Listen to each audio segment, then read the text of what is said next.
bonjour, bienvenue. Écoutez, je pense qu'on peut commencer et puis ensuite, je vais refaire une petite présentation rapide en attendant que tout le monde se connecte. Mais normalement, vous avez toutes les infos maintenant sur notre site internet. Vous avez peut-être vu qu'on a un peu modifié. On a rajouté donc surtout la carte. Premièrement, il faut bien vérifier que vous êtes engagé. Vous vous êtes inscrit ici comme club engagé, donc que vous avez rejoint la communauté. C'est une inscription assez rapide, vous voyez, en quelques étapes. Prochainement, il y aura une option pour créer ici sa fiche club qui vous permettra de paramétrer ici la façon dont vous voulez apparaître sur notre carte des clubs engagés.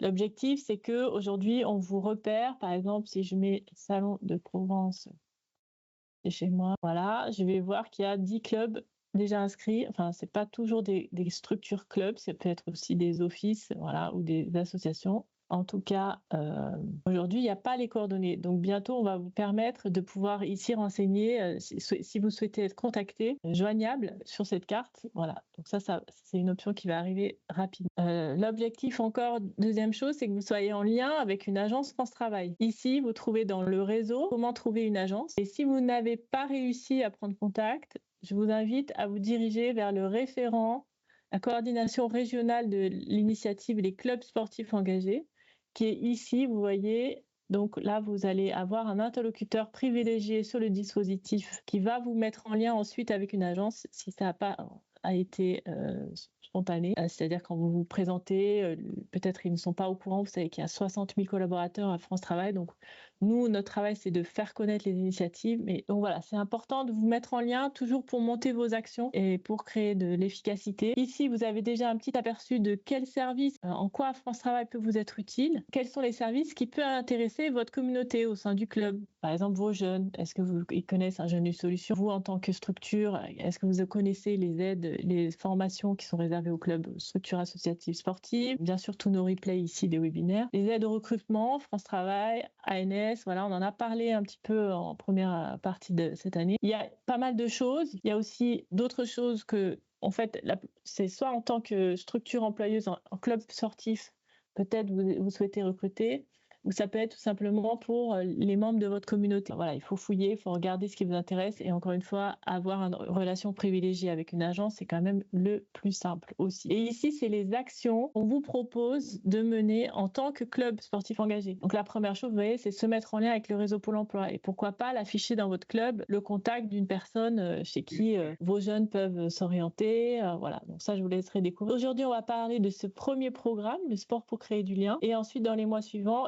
on abordera le sport pour redonner confiance, donc des stages de remobilisation. Le sport pour recruter, certains sont déjà très très spécialistes avec les stages vers l'emploi. Le sport pour faire découvrir les métiers. Et puis on a un 6e bloc qui va bientôt aussi apparaître. Voilà. Donc tout de suite, l'objectif aujourd'hui, c'est vraiment de laisser la parole à l'équipe du Parcours 59, exemplaire justement, et qui est déjà bien expérimentée en matière d'aller vers, c'est-à-dire le sport, comment le sport permet de créer du lien avec un public sur son territoire qui n'est justement ni inscrit à France Travail, ni inscrit au sein des missions locales, ni en emploi, ni en formation, et plus particulièrement les jeunes. Voilà. Donc je vais tout de suite laisser la parole à Julien, le directeur général du Parcours 59. Bonjour à tous. Je ne suis pas venu seul, donc je suis effectivement directeur de l'association Parcours 59 qui est située à Roubaix, donc dans les Hauts-de-France. Je suis venu aussi avec une partie de mon équipe, donc je pense Kevin, Jonathan, je pense aussi Jamel, qui sont éducateurs socio-sportifs. J'y reviendrai un petit peu juste après, ou médiateurs de proximité. Des missions dans lesquelles on est plutôt spécialisé aussi dans les démarches Aller vers, qui est la dynamique qu'on présente aujourd'hui. On est club donc sportif engagé, hein, donc par rapport à ce que Héloïse vient de dire, on a fait toutes ces démarches de labellisation. On est parmi une vingtaine de structures, si je dis pas de bêtises, sur le territoire roubaisien.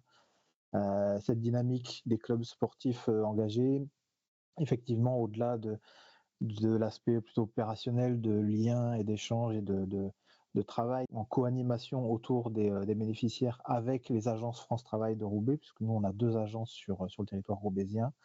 Donc, on travaille régulièrement ensemble. Mais au-delà de ça, c'est aussi une dynamique qui nous a permis d'aller chercher des financements puisque nos projets d'insertion, en tout cas notre programme d'insertion, que je vais vous présenter rapidement, est financé par le biais des contrats villes en partie, aussi par les financements de la région Hauts-de-France. On est aussi lauréat d'un appel à projet qui s'appelle Impact 2024, qui est spécialement fait pour les clubs sportifs engagés. Aussi lauréat, en tout cas, on a 2 coachs sportifs, 2 coachs socio-sportifs, je dirais même, parmi les 1000 coachs socio-sportifs qui ont été labellisés sur le territoire national. Donc on en a 2 parmi une cinquantaine, je pense, dans la région des Hauts-de-France, et qui sont subventionnés via l'ANS, donc l'Agence nationale du sport. Et donc ensuite aussi un financement ville de Roubaix sur aussi le complément contrat ville par État. Et enfin, on a donc du coup dans le programme d'insertion et dans notre équipe d'insertion, on a aussi un médiateur adulte relais, donc un médiateur de proximité qui est spécialisé dans les démarches aller vers et qui est financé aussi dans le cadre de justement ces postes adultes relais financés par l'État. Ce que je vais faire, c'est que moi je vais vous présenter Parcours 59, mais de manière très rapide, puisque le but c'est d'aller aussi dans le vif du sujet sur les démarches d'aller vers. Ensuite, je vous présenterai notre programme d'insertion. Je commencerai à vous parler de nos 3 démarches aller vers, les 3 démarches qu'on entreprend, et puis après je laisserai la parole à Kevin et son équipe, plutôt opérationnelle et plutôt une équipe de terrain qui vont pouvoir aussi vous échanger avec vous, en tout cas vous faire des retours vraiment très opérationnels sur cette dynamique. Donc très rapidement, Parcours 59 est une association qui forme, en tout cas qui forme à travers de l'art du déplacement. Donc le parcours, c'est vraiment l'art du déplacement dans les espaces publics à la base. Donc c'est-à-dire que c'est plutôt une discipline à la base qui est urbaine, donc qui est une discipline qui se fait dans la ville, d'où les démarches aller vers, qui étaient vraiment dans le cœur du projet social de l'association. C'est une association qui a été créée en 2009, qui comporte environ 400 adhérents cette année, depuis l'année 2020, avec une provenance de 42 villes sur la métropole européenne de Lille. Donc on n'a pas que des Roubaisiens, on a beaucoup de villes et de villages environnants, puisque les structures de parcours sont assez peu nombreuses en fin de compte sur le territoire. Donc c'est un sport qui est quand même assez innovant. Des disciplines associées qu'on appelle le free run, donc qui reprend les bases du parcours tout en y associant une dynamique plutôt acrobatique, un peu gymnique aussi également, et enfin le chase tag qui est une partie plutôt compétitive, qui est en gros, pour faire très synthétique, le jeu du chat et de la souris, mais de manière survitaminée et compétitive. D'ailleurs, pour ceux qui sont intéressés, la chaîne L'équipe diffuse en ce moment les championnats du monde, dans laquelle vous retrouverez notre équipe première qui est demi-finaliste des championnats du monde et championne de France en titre. Voilà, donc la communauté du parcours, nous on fait partie d'une fédération qui s'appelle l'UFOLET. Dans cette fédération, il y a environ 1000 pratiquants de parcours en France, et donc environ 400 adhérents directement chez nous. Donc ce qui fait de nous une des plus grosses structures de parcours sur le territoire national. Dans les disciplines de parcours, on a 2 grandes parties. Enfin, dans Parcours 59, on a 2 grands axes. Donc la partie sportive, vraiment le fait de démocratiser le sport, les sports urbains associés au parcours, et ensuite un pôle insertion qui, par le biais des sports urbains, permet effectivement, comme vous disait Héloïse, d'aller à la recherche des publics, de repérer les publics et de les accompagner, de repérer donc des publics qui sont vraiment en rupture avec les institutions. Donc, on les appelle, ils ont plein de noms, les NEET, les invisibles, mais généralement ce sont des jeunes qui sont qui ne sont plus suivis chez France Travail, Mission Locale, Cap Emploi, et qui sont présents par contre dans les quartiers, ou qui sont isolés chez eux, et qu'il faut qu'on accompagne dans leur démarche d'insertion sociale et professionnelle. Je vais y revenir juste après. Voilà, donc après on a quelques chiffres, mais on accompagne aussi des structures plus professionnelles à tout ce qui est aussi insertion par le sport, donc le socio-sport. Donc on sensibilise, forme aussi sur ces notions-là. Donc ça peut être des fois des collaborateurs France Travail, mission locale, etc., pour qu'ils comprennent aussi et puis pour qu'on voit que le sport peut être un super levier d'insertion sociale et professionnelle. On a donc différents partenaires avec qui on travaille, bien entendu les réseaux France Travail, mission locale, mais on a aussi des fondations, Decathlon, Mobivia, dernièrement la fondation EY qui va aussi faire du mécénat de compétences, la fondation Caisse d'épargne, la ville de Roubaix, le département, voilà, bon, je vais pas forcément faire tout le listing, mais l'idée c'est qu'on travaille avec un réseau partenarial local principalement et régional aussi dans certains cas et qu'on est reconnu à différents niveaux par différents labels en fin de compte que vous connaissez peut-être certainement en tant que club sportif. Donc il y a le prix de l'ESS, donc on est reconnu dans l'économie sociale et solidaire, le label sport responsable, le label parité sport pour nos démarches, pour nos actions en tout cas favorisant la pratique féminine. Le prix de l'accomplissement, bien entendu les clubs sportifs engagés dans la calendrier et aussi une reconnaissance d'intérêt général sur la partie. On organise également des road trips d'insertion, je pense que Kevin pourra aussi en reparler, mais qui sont des démarches d'organiser des temps de mobilité en fait à travers la pratique aussi du vélo, qui est une vraie continuité pour nous dans la pratique du parcours. L'idée c'est de partir avec des jeunes et de les envoyer sur des road trips, donc des voyages en vélo sur plusieurs jours. L'idée c'est vraiment aussi de travailler sur les enjeux de l'insertion sociale et professionnelle et la transférabilité, et notamment des compétences. On dispose d'un espace vraiment adapté à la pratique du sport et la pratique du socio-sport, qu'on appelle la friche, qui est un tiers-lieu, en fin de compte, un tiers-lieu socio-sportif qui dispose de différents espaces. Donc un espace dédié à la pratique sportive, parcours et disciplines associées, du socio-sport, mais aussi des pratiques de développement de compétences, notamment par exemple numérique, avec un espace numérique, sur la mobilité, puisqu'on a aussi un espace vélo. On a aussi un jardin partagé. Là, vous voyez sur la photo, on est juste devant la friche qui est ici. Je ne sais pas si vous voyez ma souris, mais en tout cas, là, on est juste devant la friche. Et on a un petit jardin juste à côté, un petit jardin partagé. Et enfin, on a aussi le premier quad. Le quad, c'est notre arène, on va dire, pour faire le chase tag d'Europe. Voilà. Donc il y en a plusieurs aujourd'hui en France, mais voilà. Donc ça veut dire qu'on a plusieurs communautés aussi de parcours de chase tag qui viennent directement chez nous. Et enfin, on a un programme inclusion sur la partie access, la partie plutôt travail avec les personnes en situation de handicap pour justement développer la pratique du parcours pour des publics qui sont en fauteuil ou en handicap voilà, physique, moteur ou mental. Je vais rentrer dans le vif du sujet de l'insertion, puisqu'on a un programme qui se déroule sur plusieurs mois en fin de compte, mais qui se fait en différentes phases, des différentes phases d'ailleurs que France Travail, sur lesquelles France Travail va faire des webinaires dédiés. Donc la première partie sur laquelle on va assister aujourd'hui, c'est la question du repérage du public qui se déroule à travers trois axes différents, de ce qu'on appelle le aller vers, le aller sur et le aller avec. Je vais y revenir juste après. Donc repérage, ensuite la remobilisation par la pratique sportive notamment, mais pas que, l'accompagnement social et professionnel, donc la levée des freins périphériques, la question aussi de l'immersion des bénéficiaires en fait dans des chantiers solidaires, en fait le fait qu'ils puissent rendre du temps, donner du temps aussi à leur territoire, ça c'est important pour nous. La démarche d'inscription, donc la revisibilité on va dire, et puis la démarche d'accompagnement avec France Travail ou les missions locales en fonction aussi des profils, et ou Cap Emploi bien entendu en fonction si les personnes en situation de handicap, et jusqu'à l'accompagnement vers la sortie positive qui est la reprise d'activité, l'emploi, le salarié, ou la reprise d'une formation certifiante et ou d'une création d'une entreprise. Je vais rentrer vraiment rapidement dans ces quatre phases pour nous, mais je vais insister plus particulièrement sur celle-ci puisque c'est vraiment l'objet de ce webinaire. Nous, nos démarches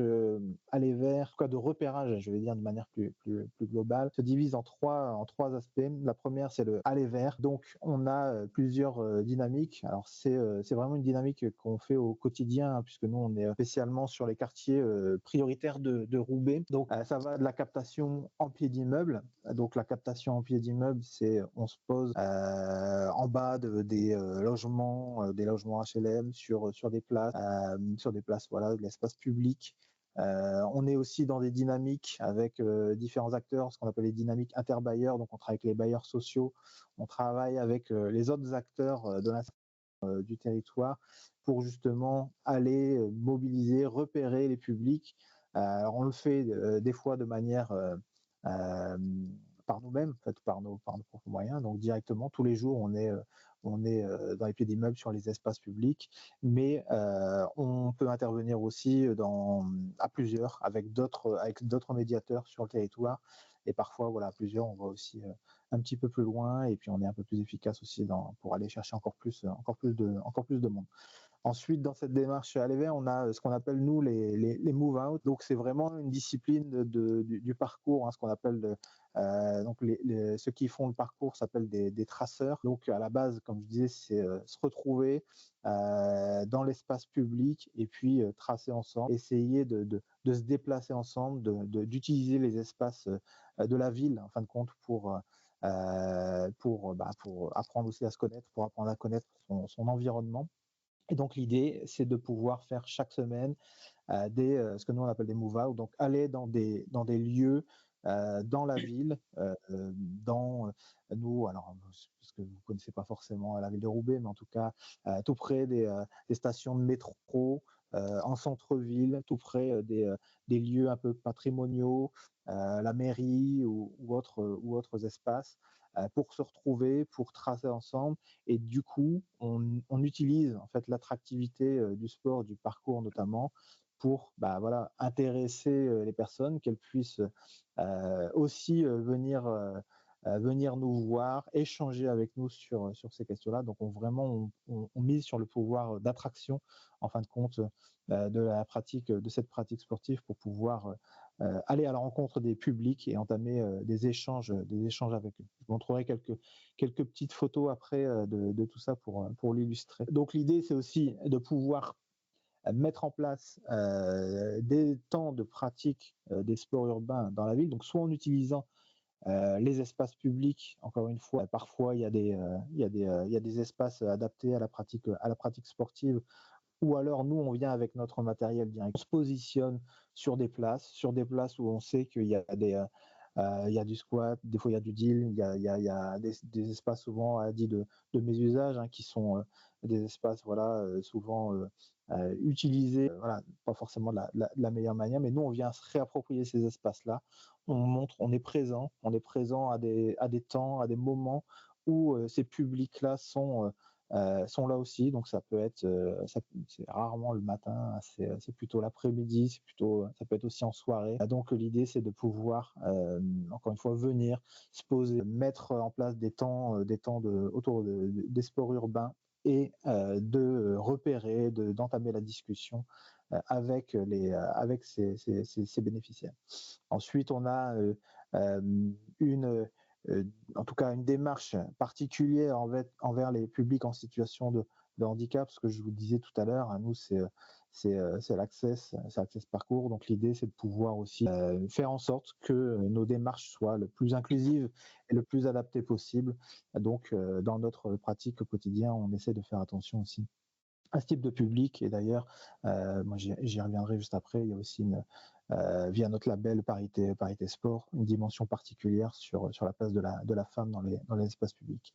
Ensuite, on a aussi, je sais qu'on est plutôt sur les jeunes, mais nous, on a aussi une démarche d'accompagnement de publics plus âgés, pas forcément que les jeunes. On a aussi des plus de 25 ans et on a aussi des personnes seniors qui ont une cinquantaine d'années attention, il ne faut pas prendre mal ce que je dis, parce que je sais que la question de l'âge et senior, c'est toujours délicat.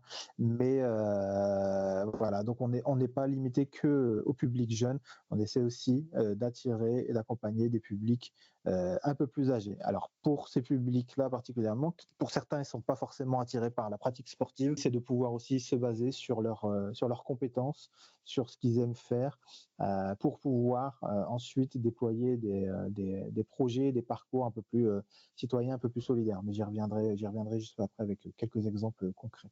Ensuite, donc la deuxième démarche, je laisserai Kevin et son équipe après pour pour reparler particulièrement du quotidien des dynamiques Aller Vers, puisqu'ils sont vraiment spécialisés là-dedans.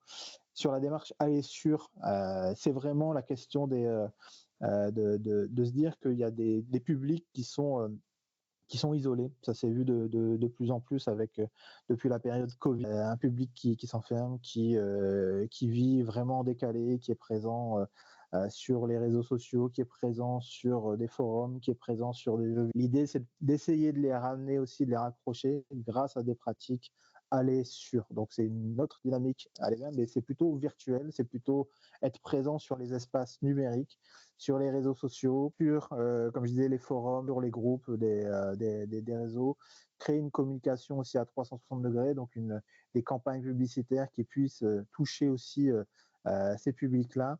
C'est aussi mettre en place des temps de pratique sur ce qu'on appelle le e-sport, donc plutôt le sport électronique, qui marche très bien pour des publics qui sont assez isolés, qui sont présents sur le numérique. C'est de rentrer en contact avec des formulaires, c'est d'avoir une présence en fin de compte sur tous les réseaux pour pouvoir aussi toucher des publics qui sont moins souvent dehors.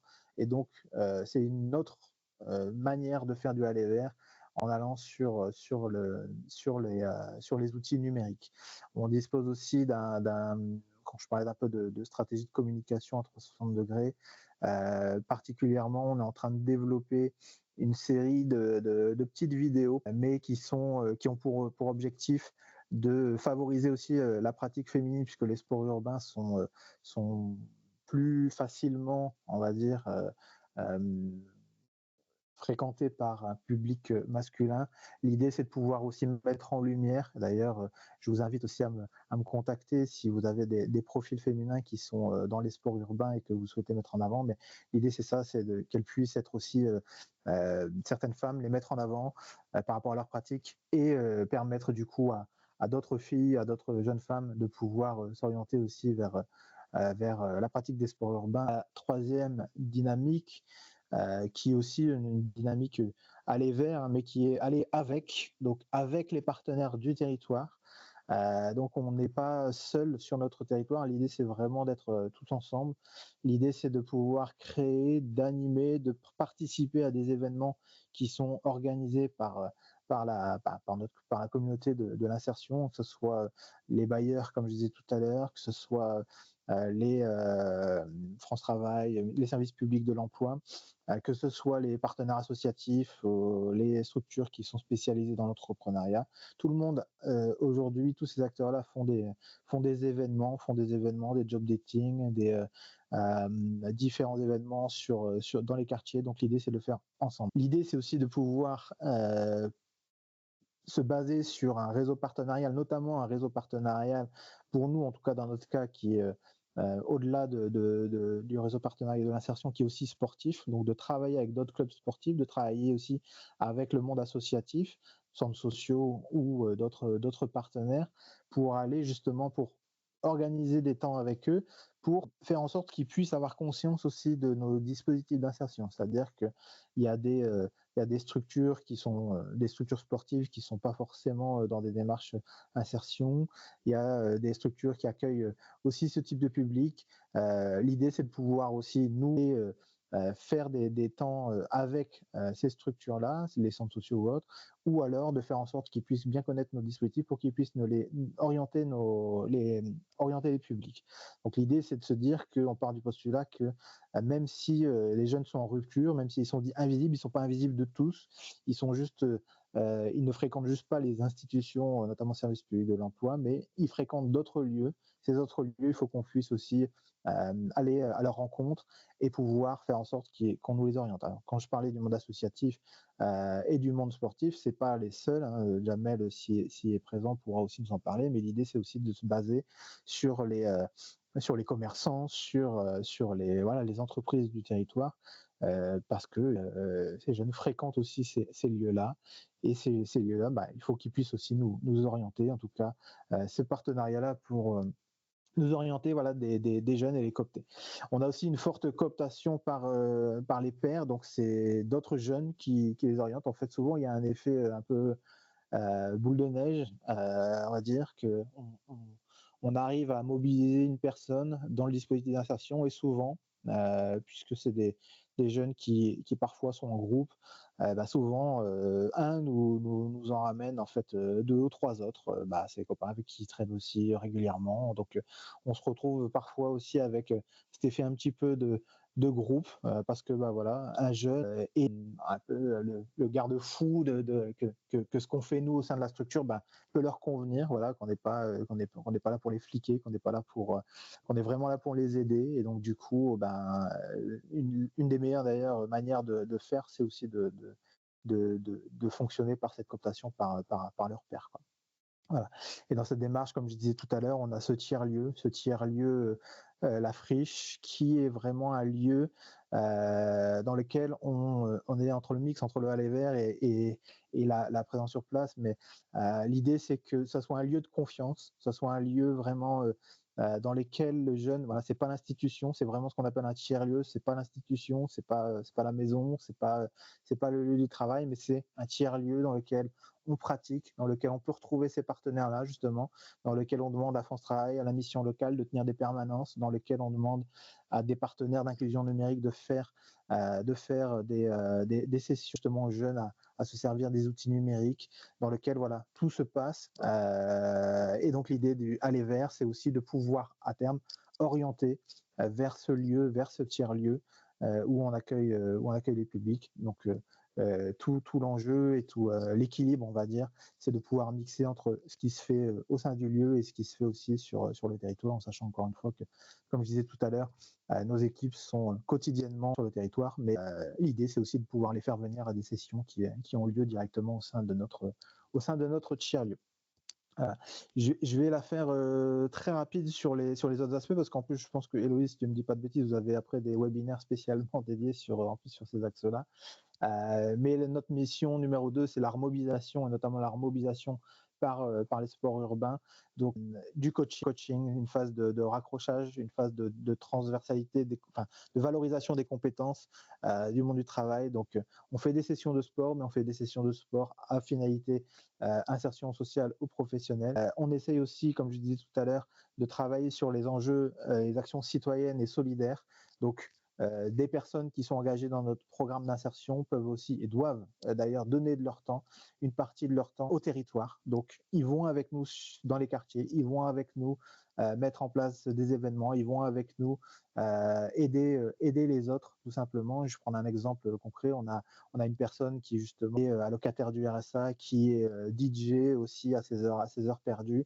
Et tout cet été, il a passé son temps avec nous dehors dans les quartiers pour justement créer des événements.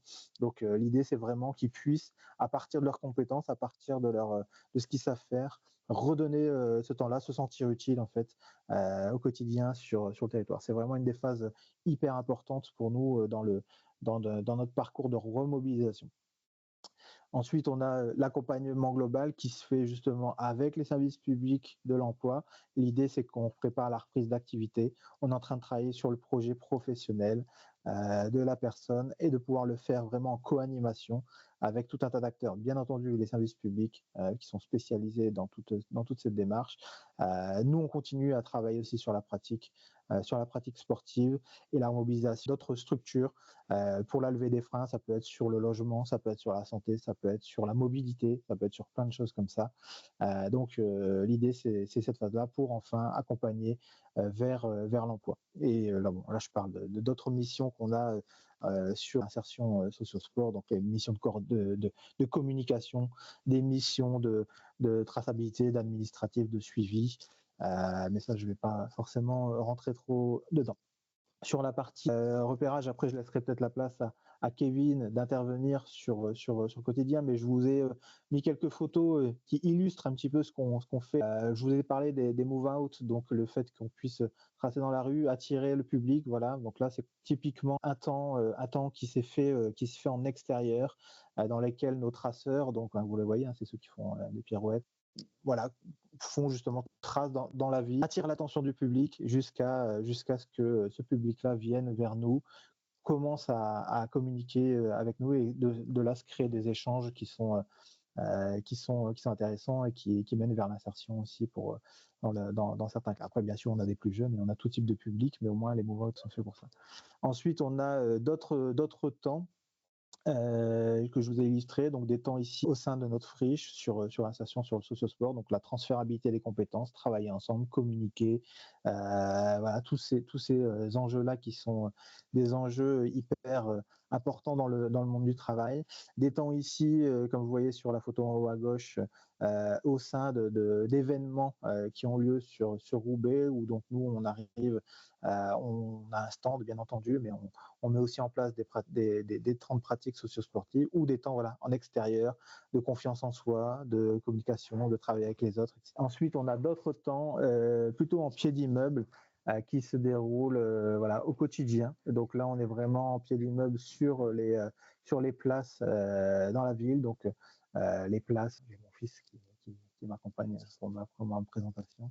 Désolé. Sur les places de mes usages, comme je disais tout à l'heure. Donc on vient, on pose une tonnelle, on vient avec notre équipe d'insertion, on vient, on positionne des modules de parcours, on vient, on prend des gants de boxe, on prend des choses et puis on se positionne, on fait de la pratique sportive dans la ville pour ensuite voilà, réattirer les personnes et puis les faire venir au sein de notre tiers-lieu et de notre programme d'insertion. Voilà, j'en ai fini un peu pour l'illustration et la présentation d'un parcours et du dispositif d'insertion et notamment de la démarche à l'EVER. Et quand je vois pas tout, je vais peut-être arrêter le partage de mon écran. Je vais laisser peut-être Kevin et son équipe prendre la main pour tout ce qui est le quotidien en fin de compte du coach. J'espère avoir été clair et n'hésitez pas si vous avez des questions. On avait une question sur savoir s'il y avait d'autres structures similaires dans chaque région, département, ou est-ce que c'est propre au 59, au parcours 59? Le parcours, c'est ça? Oui, vous êtes vraiment une structure unique. Nous, hein, on est basé sur Roubaix. Maintenant, on voit qu'il y a comme je disais tout à l'heure, sur le territoire national, et notamment au niveau de la fédération IFOLEP, il y a environ 1000 adhérents, donc c'est plus petite structure. Aujourd'hui, on est en train d'essayer de voir justement, puisqu'on a des demandes sur d'autres régions, de pouvoir accompagner d'autres porteurs de projets ou voilà, de développer en fait des antennes aussi sur d'autres territoires. Donc là, par exemple, on a accompagné l'émergence d'une structure de parcours 83 d'ailleurs, qui reprend toute notre charte, tous nos éléments, dans la région PACA, donc tout près de Fréjus-Saint-Raphaël. Voilà. Et donc la communauté de parcours existe un petit peu partout en France, mais c'est vrai, cette dynamique-là, elle est assez unique et du coup, notre objectif, c'est aussi de voir comment on va pouvoir la dupliquer certainement. Et d'ailleurs, tu parlais, Héloïse, des stades vers l'emploi tout à l'heure. On a aussi, nous, une démarche autour du chase tag, justement, donc de cette pratique compétitive. On fait en sorte que des recruteurs, que des entreprises, que des services publics, que des bénéficiaires en fait se retrouvent autour d'une journée dans laquelle ils pratiquent le chase tag et dans lesquelles voilà, on fait tomber les masques à un moment donné. On ne savait pas qu'on était dans la même équipe que quelqu'un de France Travail ou qu'une entreprise. Et donc ensuite, voilà, on crée des liens beaucoup plus facilement de cette manière-là et cette pratique-là, on va essayer aussi de la développer de plus en plus avec France Travail dans le cadre des projets qu'on a obtenus cette année. Super. Voilà. Peut-être Kevin, et puis après on passera aux questions. Ça vous va? Kevin, on te laisse la parole. Merci beaucoup. Alors, bonjour. Merci Julien pour cette présentation. Alors, donc moi je m'appelle Kevin Chun, je suis responsable d'insertion par le sport chez Parcours 59 et je vais essayer de vous représenter donc globalement ce que l'on fait dans la démarche du Aller Vert dans les quartiers sur Roubaix principalement. Donc déjà quand on parle de Aller Vert, on parle de qu'est-ce qu'on parle effectivement. Donc en fait c'est vraiment sortir du cadre habituel des institutions, mais dans notre cas des stades ou des salles de sport. Parce qu'en tant que coach sportif, on a tous déjà eu l'occasion d'aider ou d'apporter des solutions à des jeunes qui fréquentent notre salle. Donc que ce soit vers leur orientation professionnelle ou vers leurs freins périphériques. Donc ça peut être des fois des soucis familiaux, des soucis de logement, des soucis de travail. Et le coach sportif a quand même une place déjà assez importante aux yeux des jeunes, parce qu'on a la chance quand même d'être une personne de confiance qui ne fait pas partie de la famille, mais qui montre une certaine exemplarité. Et cette posture de coach, elle est très importante déjà dans le milieu sportif, mais dans l'insertion professionnelle également. Et c'est justement dans cette démarche du Aller Vert où on peut vraiment vite s'en rendre compte. Alors, le aller vers, comme c'est sortir du cadre habituel, parce que les jeunes qui fréquentent nos stades ou qui fréquentent nos salles, ils viennent à nous directement. Ils nous connaissent, ils ont déjà un attrait pour le sport qu'on pratique, donc c'est assez facile. Mais le but, c'est d'aller chercher des jeunes qui ne sont pas forcément sportifs, des jeunes qui ne fréquentent pas de salle de sport ou pas de stade, ou qui n'ont pas l'habitude d'aller justement dans les institutions ou dans les bureaux, et de réussir à les remobiliser vers leur avenir professionnel. Donc ces jeunes qu'on parle, donc ça peut être soit des jeunes en rupture, donc en rupture scolaire ou alors en rupture professionnelle ou même sociale. Ça peut être des sans-abri. Ça peut être aussi des familles précaires qu'on peut accompagner également, qui n'ont pas accès à la formation, donc que ce soit pour l'administration, etc., et qui ont du mal justement à aller pousser la porte des structures qui pourraient les accompagner dans certains domaines. Donc les services qu'on peut, donc dans cette démarche, c'est déjà un service de proximité, parce qu'en allant vers eux, en allant les voir, on instaure déjà un lien de confiance avec ces jeunes. On va dans leur quartier, donc ils sont dans un endroit où ils se sentent en sécurité, ils se sentent chez eux, et on arrive à aller vers eux de manière plus informelle. Donc aller dans les quartiers, bon, c'est une chose, mais en tant que club sportif, on a aussi une facilité de ne pas venir les mains vides et de venir avec une position qui peut être intéressante. Donc nous, on pratique le parcours, donc qui est un sport urbain. Donc c'est assez facile pour nous, c'est vrai, d'aller dans les quartiers et de pratiquer devant les jeunes. Et ça peut tout de suite susciter des questions, des envies, et on peut partir vite sur une initiation et entamer une discussion, mais pas que. À savoir que tous les sports peuvent être pratiqués dans le milieu urbain. Donc on est principalement sur le parcours, mais il nous arrive fréquemment d'aller avec, par exemple, des gants de boxe pour faire une initiation de boxe sur la place publique, ou alors d'aller avec des mini-buts et de faire une session de foot, ou des raquettes de badminton pour faire du badminton. Et tous les sports peuvent être, enfin peut-être pas tous, s'il y a des profs de natation, ça risque d'être plus compliqué, mais quasiment tous les sports peuvent être pratiqués en extérieur, à partir du moment où on a un petit matériel qui peut permettre une initiation. Donc dans cette démarche du aller vers, on va vers ces jeunes avec une proposition qui est plutôt sportive et qui ne les rattache pas à quelque chose d'ennuyeux ou quelque chose qu'ils n'ont pas envie d'entendre parler, comme le travail, comme la formation, comme l'accès au droit. Et on arrive à créer justement un lien avec ces jeunes grâce à cette manière. Donc nos missions principales, ça va être d'abord d'identifier les lieux de présence, parce qu'on a beau dire on va aller vers, mais aller vers où c'est. Donc il faut y aller pour le savoir, parce que nous on les a repérés dans nos quartiers sur Roubaix, mais chez vous ils seront sûrement différents. Mais c'est faire de la médiation au pied des immeubles, c'est d'aller dans les quartiers, c'est d'aller à la sortie des centres commerciaux, dans les lieux publics, donc à tous les endroits où ils peuvent être, tous les horaires où ils peuvent être. Parce que selon les quartiers, selon le public visé, il y a des moments qui ne sont pas propices justement à ce type d'intervention. Donc je pense notamment si on vise des jeunes qui sont en rupture et qui sont très éloignés de l'emploi, on peut y aller à 10h du matin tous les jours, on ne les verra jamais. Et donc c'est notre travail aussi d'essayer plein de choses, parce que selon les endroits, il y a peut-être des endroits où à 10h du matin il y a du monde et à 18h il n'y a personne. Et nous, sur Roubaix, on s'est rendu compte qu'à partir de 16h jusqu'à 21h, on pouvait toucher le public cible qu'on visait personnellement. Donc, c'est ce qu'on fait. On a remarqué également que si on y allait le mercredi ou le samedi, ça avait moins de pertinence, parce qu'on avait aussi un public plus jeune, et ce n'était pas non plus le public qu'on visait. Les week-ends, c'est aussi qu'ils ont une vie, qui travaillent ou qui sont à l'école, et le week-end, ils en profitent pour décompresser. Et c'est pas forcément le public qu'on vise non plus. Donc on a repéré un peu les lieux de captation, les heures et les jours où il fallait les capter. Après, il y a une prise de contact informelle qui se fait grâce au sport assez facilement. Et c'est là où les clubs engagés ont leur carte à jouer. C'est justement qu'on arrive à faire une prise de contact informelle via le sport et de créer une relation de confiance. Donc c'est déjà un premier pas vers l'accompagnement. Et la présence qui est assez constante, on essaie d'y aller aussi plusieurs fois par semaine, parce qu'y aller une fois par mois ou faire un événement de temps en temps, c'est pas suffisant pour créer ce lien, mais d'y aller régulièrement, d'avoir un suivi constant, et ça permet justement d'avoir plus de propositions aussi des jeunes, on arrive à rentrer un peu plus j'ai envie de dire, dans leur intimité d'un point de vue administratif, etc. Et on arrive justement à arriver à un point où on peut offrir donc un accompagnement ou un soutien donc sous plusieurs formes. Donc ça peut être soit une orientation, donc ça peut être une orientation vers par exemple les services spécialisés de l'emploi, donc comme France Travail ou la mission locale. Ça peut être également, si ils ont des soucis de santé, de les accompagner pour peut-être mettre à jour leur carte vitale ou peut-être leur pièce d'identité qui est pas faite, toutes des choses comme ça. Et donc on les accompagne dans cette orientation, également vers d'autres associations, parce que parfois on peut avoir des jeunes qui nous disent ben voilà, j'ai des soucis de logement, etc.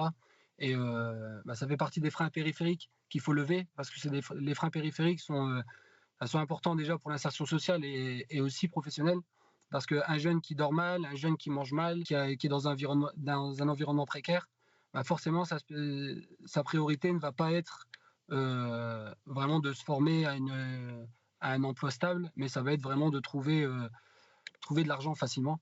Et trouver de l'argent facilement, il y a les boîtes d'intérim quand on a de la chance, et il y a d'autres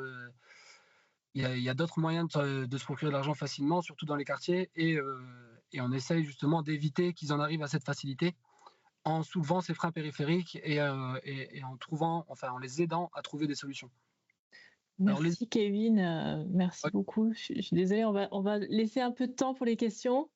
Est-ce que tu as encore un point, ou est-ce qu'on peut peut-être... je voulais juste profiter pour insister sur le fait, merci à vos présentations, le parcours d'insertion ne se fait pas au détriment de l'aspect déploiement de la compétition dans le club. Julien t'en a parlé. Et on a vu aussi une belle diversification de vos partenaires. Voilà. Peut-être je vais vous garder pour répondre aux questions, parce que là, il y a des mains levées. Gilles Gontier, surtout depuis un moment. Gilles, je te laisse intervenir. Gilles Gontier, Marseille Tennis de Table. Voilà, j'ai bien aimé vos deux présentations. Elles sont très concrètes. Je vais peut-être m'inspirer d'ailleurs de la première en termes de présentation, notamment sur le repérage, parce qu'en fait, c'est des opérations qu'on fait nous-mêmes, mais on ne les avait pas aussi bien ordonnées, et je trouve que votre présentation est vraiment brillante. Moi, j'avais une question, c'est sur les effectifs RH de votre structure. En gros, nous, on est structuré aussi avec des bénévoles. C'est les bénévoles qui ont constitué le club et qui ont incité à aller vers la professionnalisation des éducateurs. On a deux CDI, on a 4 entraîneurs aussi qui interviennent de façon moins forte.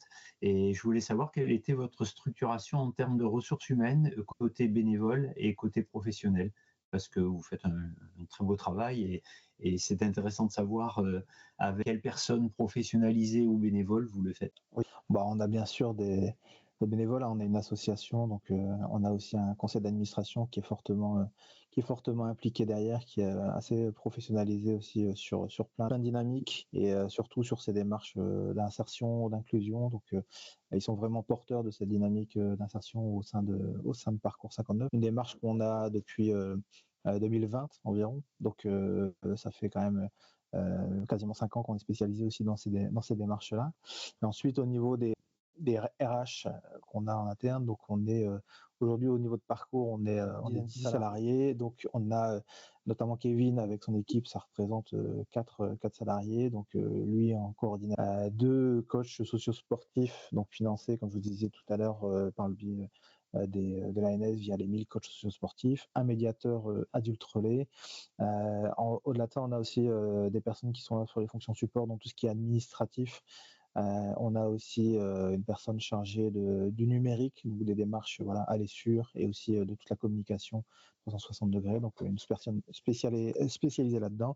Et ensuite, on a des coachs sportifs, des traceurs, des personnes vraiment spécialisées dans les dynamiques urbaines que Parcours fait. Donc voilà. Au total, on est une dizaine de personnes, mais ce qui est important pour nous, c'est que ce soit une équipe complète qui travaille autour de ces questions-là, pas seulement l'équipe de Kevin, mais c'est vraiment avec les administrateurs, avec les équipes aussi sportives, de faire vraiment, de travailler en transversalité pour être cohérent et avoir un projet vraiment cohérent dans son ensemble. Je ne sais Et pas est-ce si je que réponds à votre question, n'hésitez pas. ouais, non, c'est bien. Et est-ce que vous arrivez à... La question suivante, c'est sur le taux de réussite dans l'emploi, sous combien de temps, combien de jeunes? Est-ce que c'est peut-être est-ce que vous êtes chargé de ça ou est-ce que justement vous êtes accompagné pour ces mesures d'impact? On a été accompagné lors d'un dispositif financé dans le cadre du PIC 100% inclusion, donc par la Caisse des dépôts. Aujourd'hui, on a des outils en fait qui nous permettent de faire ça. Pour faire très simple, notre objectif, c'est d'accompagner entre 80 et 100 personnes à l'année sur le dispositif. Et les finalités, ce qu'on appelle donc qui sont la reprise emploi, les sorties positives, qui sont la reprise d'emploi, de formation ou démarche entrepreneuriale, ça correspond environ à 60% aujourd'hui de réussite. Voilà. En sachant que les démarches, elles sont plus ou moins longues en fonction des profils des personnes, forcément. C'est des programmes qui sont assez individualisés en fin de compte, puisqu'on se base aussi sur la personne qui est plus ou moins éloignée en fin de compte avant de venir.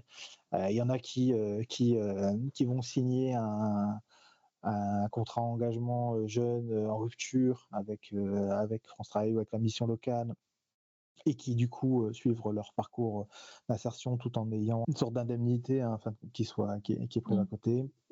Avec la réforme RSA aussi, on commence à avoir des personnes qui viennent vers nous pour tout ce qui est aussi les immersions, tout ça. Donc, peut-être, si je peux me permettre de te couper, ce qui est important, c'est pour la mesure d'impact, c'est là où en travaillant avec France Travail, vous avez la possibilité de vous appuyer complètement sur France Travail pour savoir faire le suivi des sorties en emploi, sorties en formation, parce que ces gens, par définition, vont être suivis par France Travail. Donc, ça va être le travail de l'agence avec qui vous coopérez qui pourra vous dire, pourtant, d'avoir ces chiffres pour continuer pour que vous puissiez montrer que ça fonctionne. Donc, pour les clubs qui se posent la question, ils ne peuvent pas toujours avoir Est-ce que vous avez des salariés qui sont issus de cette démarche dans vos 10 emplois? C'est des CDI, sont les statuts de vos salariés? Oui, la majorité sont en CDI. On a aussi donc on a des personnes notamment sur la partie numérique qui sont pas à temps plein sur la partie, et après on a des alternants en fin de compte à côté. On a aussi des personnes en alternance. Et ce qui est intéressant aussi, c'est que il y a des personnes qui ont suivi nos parcours justement d'insertion, qui aujourd'hui ont eu une appétence aussi pour cette démarche-là, qui ont découvert des compétences chez nous. Donc c'est assez intéressant aussi de voir que ça donne envie à des personnes de se mobiliser là-dessus. Alors je vois qu'il y a pas mal de questions sur les financements des salariés, alors je vais pas dire ça fait rêver, alors ouais, mais en même temps c'est un combat du quotidien d'aller chercher ces fonds-là. On va pas se mentir, la structure a été en difficulté quand même en 2020 sur des dispositifs d'insertion. On a eu quand même la chance cette année que ce soit quand même un terrain favorable à la pratique sportive. La dynamique des clubs sportifs engagés, elle est quand même assez récente. Elle s'est quand même vraiment plutôt concrétisée depuis le début de l'année 2024. Il y a quand même eu la période des Jeux Olympiques, donc il y a eu quand même une dynamique autour d'appels à projets. Les structures ont besoin aussi d'avoir des fonctions support qui sont en capacité d'aller chercher ces financements-là aujourd'hui. C'est pas évident. Et justement, les financements qui sont le moins bien fléchés en fin de compte, puisque moi, en toute franchise, mon salaire n'est pas fléché sur un appel à projet particulièrement. Mais du coup, c'est un combat du quotidien. Et effectivement, je connais d'autres structures qui sont d'ailleurs aussi autour de la table aujourd'hui, toutes ces fonctions support-là qui sont en capacité d'aller chercher ces financements-là. Donc il faut savoir le faire, il faut se battre. On va continuer à vous accompagner sur ces sujets, bien sûr. Il y a une partie aussi financement sur le site que je n'ai pas montré tout à l'heure, qui pourra vous intéresser. Peut-être une dernière question, même si j'en vois beaucoup, sur la coopération avec les territoires. Je crois que j'ai vu une complicité. Avez-vous des expériences de développement d'activités physiques en salle, gymnase, avec la complicité des collectivités territoriales? Peut-être vous voulez préciser, Bernard Barascoud, votre question. Oui, mais c'était en fait, vous avez développé au sein de vos projets beaucoup d'activités, on va dire, en pleine nature dans les quartiers. Est-ce que vous avez des créneaux qui vous sont réservés dans des salles, hein, ou des salles privées ou autres, parce qu'en fait, on ne peut pas tout faire dehors non plus. C'est des Non. activités qui génèrent beaucoup de matériel et que donc ils sont, on va dire, installés dans des gymnases pour ces activités-là. Et donc, est-ce que les collectivités territoriales, qu'elles soient propriétaires du gymnase au niveau de la commune ou de l'interco, arrivent à vous réserver des créneaux en dehors des activités sportives ou scolaires Ouais. habituelles? Alors, nous, on a la chance territoire de Roubaix, c'est un territoire qui a un passif industriel dans le textile, etc. Donc, qui disposait de friches en fait industrielles qui étaient dédiées à ça et qui ont été abandonnées en fait dans la plupart d'États et qui sont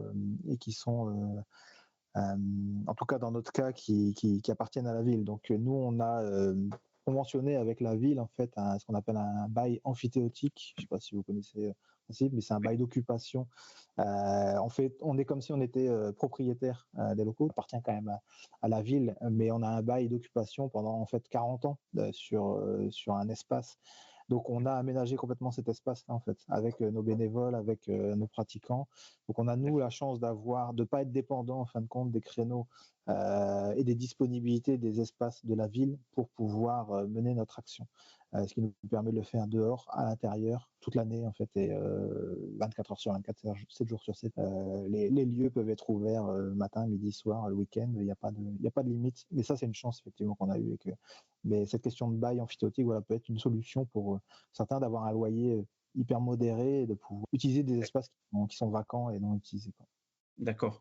Et la question qui va avec, c'est-à-dire comment vous faites pour le déplacement de ces personnes-là? Est-ce que vous avez organisé des tournées? Est-ce que vous avez un petit bus? Pour faire venir dans notre lieu, Oui, pour les faire venir dans votre proposition d'activité à tel lieu, tel jour, à telle heure. Alors, nous, on a la chance d'être assez bien desservis sur la métropole. Donc on est à côté de métro, de stations de bus, etc. Donc voilà. Après, comme on a vraiment un impact sur le quartier, les gens peuvent venir souvent à pied. Ça, on a toute une partie qui n'a pas forcément parlé, mais sur la mobilité avec le vélo. Donc ça nous arrive aussi beaucoup, notamment pour les personnes qui sont dans nos dispositifs d'insertion, qu'on leur prête en fait des vélos et qu'ils puissent se déplacer en attendant de retrouver un boulot ou de passer leur permis ou j'en sais rien. Et donc on fonctionne beaucoup de cette manière-là en favorisant aussi les mobilités douces. C'est aussi un peu la base du parcours et donc du coup on veut maintenir ça dans cette question de mobilité. Mais on fait pas de transport de bus pour faire venir les gens à nous. Souvent les structures les organisent directement ou viennent de cette manière-là chez nous. Merci beaucoup. Bien sûr, je pense qu'on pourra reproduire ce webinaire en précisant peut-être plus la thématique, effectivement, aide à l'emploi, tout ça. Et on aura bientôt aussi la possibilité de donner aux clubs de pitcher leurs projets. Donc, et là, on demandera aussi à des clubs plus expérimentés de venir accompagner d'autres clubs. Donc ça va sortir aussi dans les mois qui arrivent. On va devoir rester là pour aujourd'hui. Désolée pour toutes les questions là que j'ai vu passer, mais je vous remercie beaucoup pour votre participation. Ça aussi, ces webinaires-là, je pense que c'est important pour tout le monde de voir comment ça se passe aussi ailleurs. Et puis, je vois bien les questions aussi, notamment financières, de ce qu'il faut les moyens pour les structures pour pouvoir, bien entendu, le faire et surtout les moyens de le faire dans la longueur. Donc nous, on a cette chance d'avoir eu une visibilité, on va dire, de 2-3 ans aujourd'hui sur cette démarche d'insertion, mais on sait que c'est un combat au quotidien. Donc, moi, je reste disponible. Je pense que tu vas envoyer après, j'ai certainement Votre présentation, si vous souhaitez, les vidéos. Il y aura le mail derrière. Donc, s'il y a des personnes qui veulent reprendre contact, il n'y a aucun souci. Et si vous êtes de passage à Roubaix, n'hésitez pas. On est ouvert. Merci beaucoup, Julien. Merci encore, Kevin. Et puis, merci à tous.